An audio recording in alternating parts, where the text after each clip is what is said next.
تو تصویر کی حرمت تو بالکل اتفاقی ہے، اس میں کوئی اختلاف نہیں ہے۔ آپ جانتے ہیں بت پرستی کی ابتدا ہی اسی سے ہوئی، صحیح۔ اور ابھی بھی آپ جا کے رومن امپائرس کی جو بلڈنگز ہیں، مصر کی جو اہرام مصر کی بلڈنگز ہیں، یا دیگر آثار قدیمہ کو اٹھا کے دیکھ لیں، چاہے وہ 1000 سال پرانی ہو، 2000 سال پرانی ہو، 3000 سال پرانی ہو، تو ان کی عبادت گاہوں میں سب سے زیادہ تصویریں نظر آتی ہیں۔ یعنی ان کی دیواروں کے اوپر شیطانوں کی تصویریں ہوں گی، تصاویر کے ذریعے سے کوئی سورج کی عبادت کر رہا ہوگا، کوئی جو ہے وہ مثال کے طور پہ شیطان جیسے سنگ لگا کے تصاویر ہوں گی۔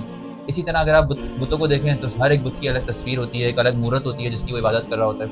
تو قرآن کی جو آیت تھی ولا ودا ولا سواع ولا یغوث ویعوق ونسرا وقد اضلوا کثیرا، تو اس کی تفسیر میں علماء نے یہی لکھا ہوا ہے کہ اصل تو ان کی ابتدا جو ہے وہ تصویر سے ہی ہوئی تھی۔ یہ اصل میں ان کے علاقوں کے جو نوح علیہ السلام کے زمانے سے پہلے تھے، بزرگ تھے اپنے علاقوں کے، بڑے صحیح۔ بڑے معتبر لوگ تھے، اور انہوں نے جب ان کے جانے کے بعد ان کی کمی کو محسوس کیا تو ان کی جیسی مورتیاں بنا کے اپنے پاس رکھ لیں اور ان کی عزت اور احترام کرنے لگے۔